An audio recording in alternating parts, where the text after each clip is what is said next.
অভিযোগগুলো সাদ সাহেবকে নিয়ে এবং সাদ সাহেবের আমির থাকা বা না থাকা নিয়ে। তাবলিগের সাথী ভাইদেরকে আমরা অনুরোধ করব, আসুন আমরা ঐক্যবদ্ধ উদ্যোগ গ্রহণ করি। সমস্যাটার মূল কোথায় সেখানে আমাদেরকে হাত দিতে হবে। কোথায় থেকে সমস্যাটা শুরু হয়েছে? মূল সমস্যাটা হয়েছে 2017 সালে।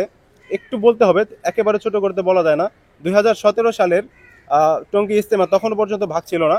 তখন যখন মাওলানা সাদ সাহেবকে বিশ্বের অনেকগুলো দেশ যারা উপস্থিত ছিল ইজতেমা ময়দানে, সকলের উপস্থিতিতে যখন আমির বানানো হয়, তারপরে 18 সালে একটা বিভেদ চলে আসে।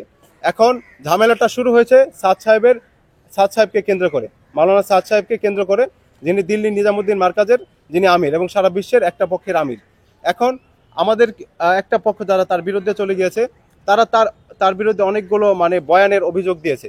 এখন ওই বয়ানের অভিযোগগুলো সাদ সাহেবকে নিয়ে এবং সাদ সাহেবের আমির থাকা বা না থাকা নিয়ে।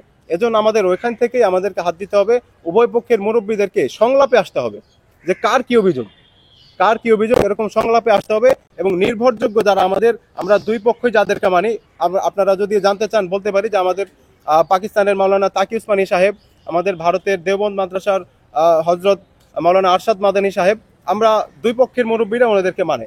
তো যদি দুই পক্ষ একত্র হয়, তাহলে আমরা এই দুইজন মুরব্বীর মধ্যস্থতায় তাদেরকে বিচারক হিসেবে রেখে দুই পক্ষকে আমরা সংলাপের মধ্যে বসিয়ে আমরা একটা সমাধানে আসতে পারি। না দেখেন, এখানে বিষয়টা হচ্ছে তাবলিগ শুধু বাংলাদেশে না, তাবলিগ সারা বিশ্বব্যাপী এবং আমির সারা বিশ্বব্যাপী নির্ধারণ করা হয়। বিগত দিনে যত আমির ছিল তারা সবাই কোনো দেশের জন্য ছিল না, তারা দেশের জন্য হয়তো অনেক দেশে আছে, কিন্তু বিশ্ব আমির একজন করে ছিল, যেমন মাওলানা ইলিয়াস সাহেব, মাওলানা ইউসুফ সাহেব এবং মাওলানা ইনামুল হাসান সাহেব, তারা ছিল বিশ্ব আমির। এখন আপনি শুধু বাংলাদেশের পরিস্থিতিটা দেখতেছেন হয়তো, যে বাংলাদেশের মাদ্রাসার অধিক সংখ্যক মাদ্রাসা শিক্ষার্থী সহ আমাদের যারা শোরাই নিজাম অনুসারী তাদের সংখ্যাটা বেশি, কিন্তু সারা বিশ্বের সংখ্যা যদি আপনি হিসাব করেন, এটা আপনি যেহেতু বিষয়টা হাত দিয়েছেন, আপনাকে একটু দেখতে হবে যে আমি বলতে চাই, আমার যেটা ধারণা যে সাদ সাহেবের অনুসারী বা নিজামুদ্দিন মার্কাজের অনুসারীদের সংখ্যাটাই বেশি। যতদিন পর্যন্ত তাবলিগকে আমরা এক করতে না পারি, ততদিন পর্যন্ত কোনো ধরনের সংঘাত সহিংসতার জন্য না আসে এবং উভয় পক্ষ যাতে ততদিন পর্যন্ত সমানভাবে তাবলিগের কাজ করার সুযোগ পায়।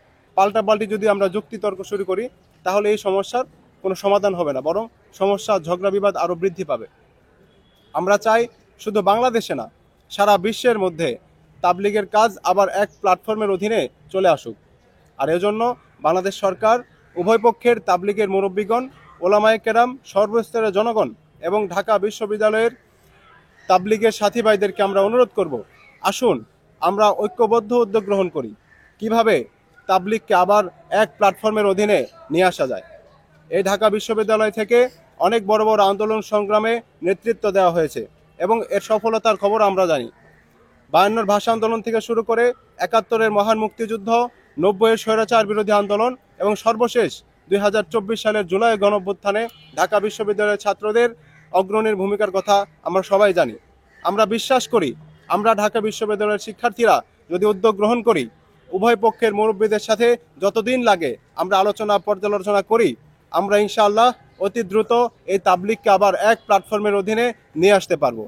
এবং যতদিন পর্যন্ত তাবলিগকে আমরা এক প্ল্যাটফর্মের অধীনে নিয়ে আসতে না পারি, ততদিন পর্যন্ত তাবলিগকে সকল ধরনের সংঘাত সহিংসতা থেকে মুক্ত রাখার জন্য আমরা ছাত্ররা সরকারের সাথে যৌথভাবে কাজ করে যাব। আর এজন্য কাকরাইল মসজিদ, টঙ্গী ইজতেমা ময়দান, সারা বাংলাদেশের প্রত্যেকটা মসজিদে উভয় পক্ষের সমানভাবে তাবলিগের কাজ করার, আমল করার সুযোগ নিশ্চিত করতে হবে।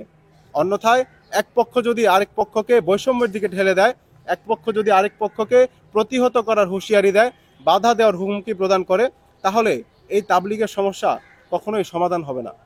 সংবাদ, ফিচার ও অনুষ্ঠানের জন্য ভিজিট করুন সংবাদ প্রকাশের ওয়েবসাইট এবং যুক্ত থাকুন ফেসবুক পেজ ও ইউটিউব চ্যানেলের সঙ্গে।